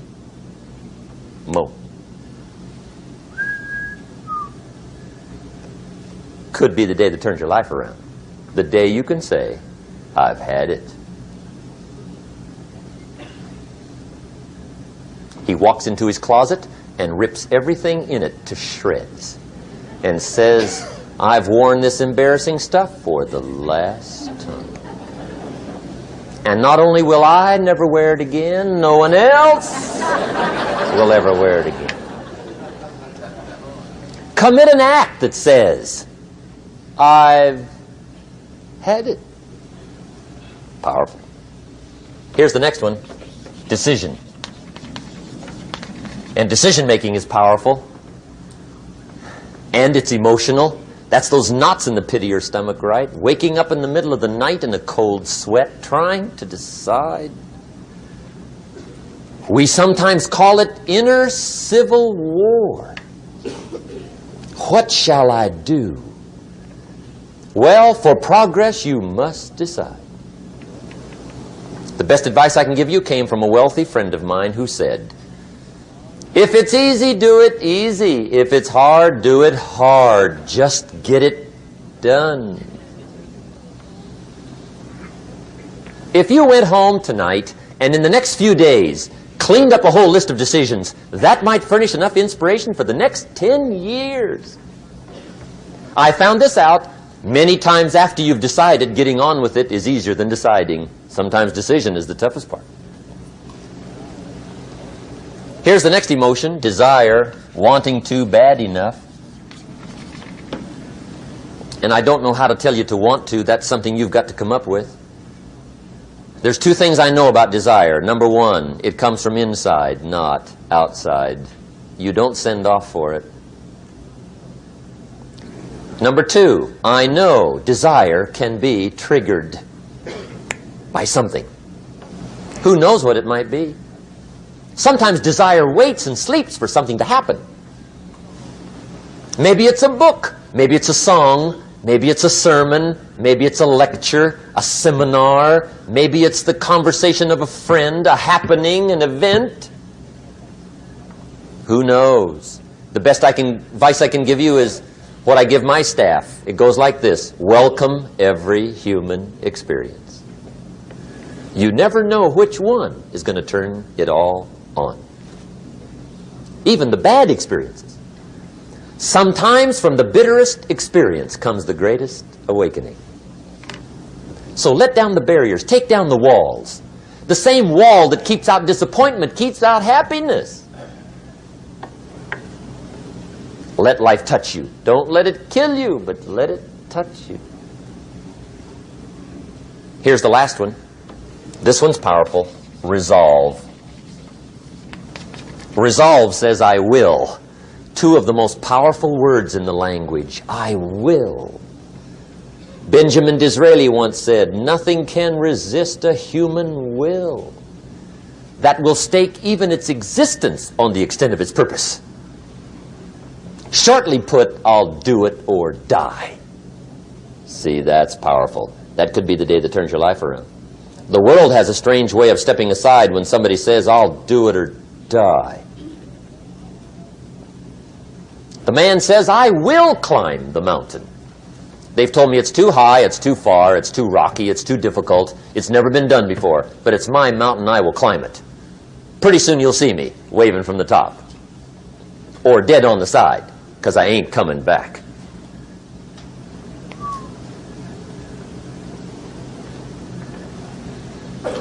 The best definition I ever got from the word resolve came from a little junior high girl in Foster City, California, up north. I'm talking to the junior high kids one day. I love to ask kids definitions. They come up with beauties. I got to the word resolve and I asked, who can tell me what resolve means? And I got several hands, and they were all pretty good, but the last one was the best. Little girl, about 3 rows back, held up her hand. She said, Mr. Rohn, I think I know what resolve means. I said, darling, what do you think it means? She said, I think it means promising yourself you will never give up. I said, that's it. Webster, stand aside. That is the definition. Promise yourself you will never give up. I asked the kids, how long should a baby try to learn how to walk? How long? How long would you give your average baby before you shut him off? How long? See, any mother in the world would say, you're crazy. My baby's going to keep trying until it learns how to walk. What a magic formula. Now let me show you what triggers all emotions into activity that brings results. And results is the name of the game. Here it is. Action. Finally, you must do something about how you feel. Jesus, the master teacher, said, don't just be listeners, be doers. The world admires the doers. Whatever it takes to get you to try harder, read more, set your goals, and go for it. Here's the next attitude disease. Overcaution. Some people never will have much. They're too cautious. Now, you can also be too reckless, but you can also be too cautious. This is called the timid approach to life. And my caution was always the risk. Risk used to drive me right up the wall. I used to say, what if this happens? It's called the language of the poor. What if this happens? And on top of that, if this was to happen, look at the fix I'd be in. I better not try. I could always ace myself out. Then I'll tell you what changed my whole life when I finally discovered it's all risky. The minute you were born, it got risky. If you think trying is risky, wait till they hand you the bill for not trying. If you think investing is risky, wait till you get the tab for not investing. See, it's all risky. Getting married is risky. Having children is risky. Going into business is risky. Investing your money is risky. It's all risky. I'll tell you how risky life is. You're not going to get out alive. That's risky. The Englishman says, well, if that's the way it's going to work out, let's give it a go. Right, that's what it's for. Give it a go. Somebody says, yeah, but I'm looking for safety and security. Fine, then huddle in a corner. We'll cover you with a sheet, bring you 3 meals a day. And we'll protect you, feed you, look after you, care for you. We won't let anything happen to you. And you'll probably live to be 100. The guy said, well, yeah, I'd live to be 100. But what a way to live. Right. What a way to live, safe and secure. Don't ask for security. Ask for adventure. Better to live 30 years full of adventure than 100 years safe in the corner. And see, it's not important how long you live. What's important is how you live. Here's the next attitude disease. We're almost through with this motley list. In fact, we're almost through. Hang on. The next one is pessimism. Pessimism, the deadly disease of always looking on the bad side, the problem side, the difficult side, checking all the reasons why it can't be done. The poor pessimist leads an ugly life. He doesn't try to figure out what's right. He tries to figure out what's wrong. He doesn't look for virtue. He looks for faults. And when he finds them, he's delighted. How ugly. This is the poor guy who looks through the window, doesn't see the sunset. He sees the specks on the window.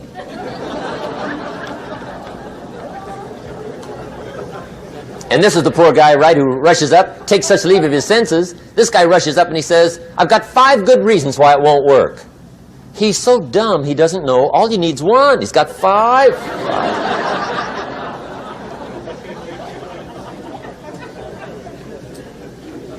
To the pessimist, the glass is always half empty. To the optimist, the glass is half full. Why would the same measure affect people 2 different ways? Answer, it all depends on how you look at it. Our lives are mostly affected by the way we think things are, not the way they are. The way we think they are affects us most. There's a subject we don't have time to get into tonight called better thinking habits. One of the major things Shove taught me when I met him, he said, poor thinking habits keeps most people poor. Not poor working habits. Most people work hard, but they don't think hard. And Shove taught me that the mind is like a factory, a mental factory. And whatever you think about all day long pours ingredients into this mental factory. And that's what builds the economic, social, financial fabric of your life. He quoted me a Bible phrase that says, as you think, so you become. How awesome. When he talked about poor thinking habits, he had me. I used to start the day reading the morning newspaper. I mean, you can believe that or not. I'd get a cup of coffee and read the paper. I'd load up on wars and riots and murders and stabbings and killings and bank robberies and muggings and car wrecks and tragedies. I'd even read the back pages. I seem to like that stuff for some weird reason. I'd load up on all that, and then I'd start the day. You can imagine the kind of days I used to have. You walk around on your financial knees. They call you economic peewee.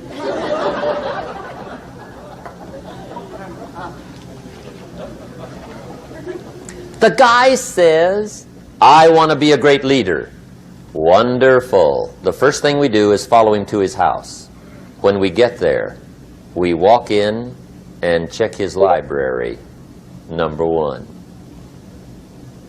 Somebody says, well, why check his library?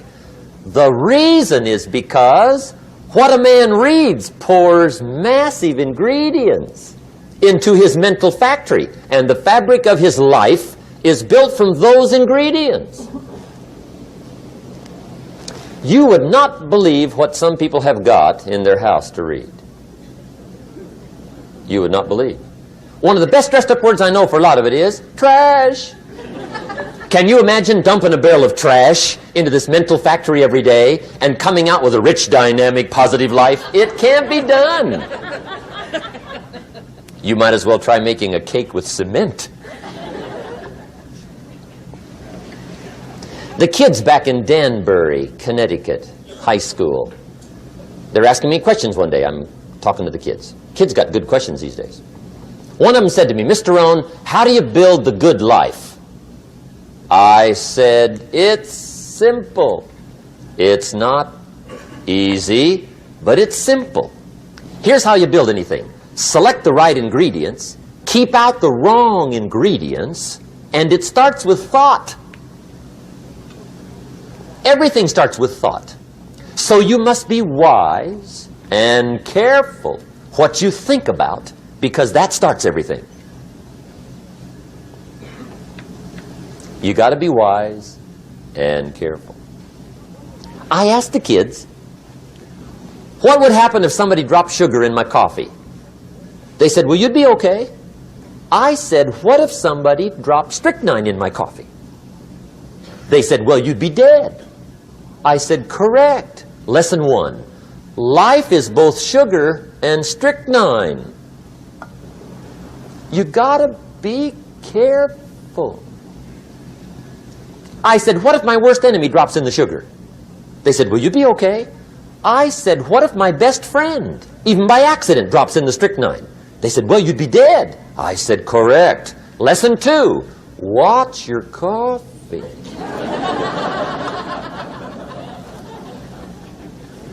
You got to be careful. See, it doesn't matter who hands you the bad stuff. It doesn't matter where you get the bad stuff. It'll still do its damage on your bank account, wherever you get it.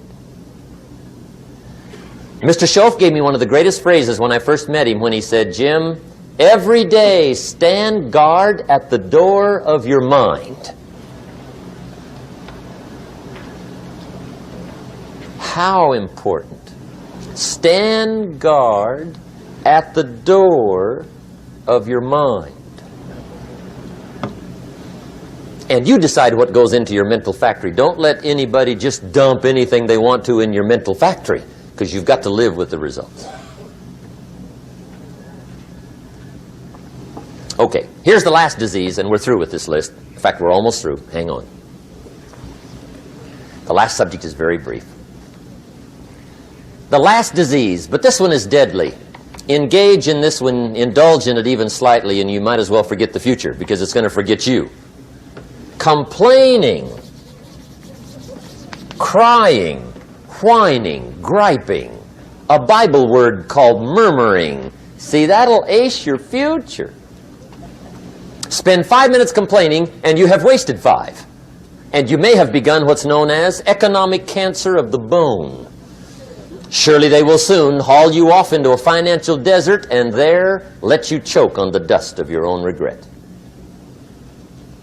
I hope I said that well, so you won't forget. It's a deadly disease. If you don't think it's bad, ask the children of Israel of Old Testament fame. Typical of us all, their story just happened to get in the book. Story says, children of Israel were slaves. God performed a series of dazzling miracles and got them out. And now they're heading for the promised land. Remember the story? Heading for the promised land. Tragedy of the story, they never got there. Reason. From day one, they started to complain. They griped about the water. They griped about the weather. They whined and cried and griped about the food. They griped about the leadership. They whined and cried because it was too far, too cold, too hot, too difficult, too miserable. I mean, they whined and cried for years. Finally, God said, I've had it, trip canceled. Or something like that. The story says they died in the desert, never got to the promised land. Which I think means 2 things. Indulge in this long enough, you get your future canceled. And I guess it also means even God himself can only take so much.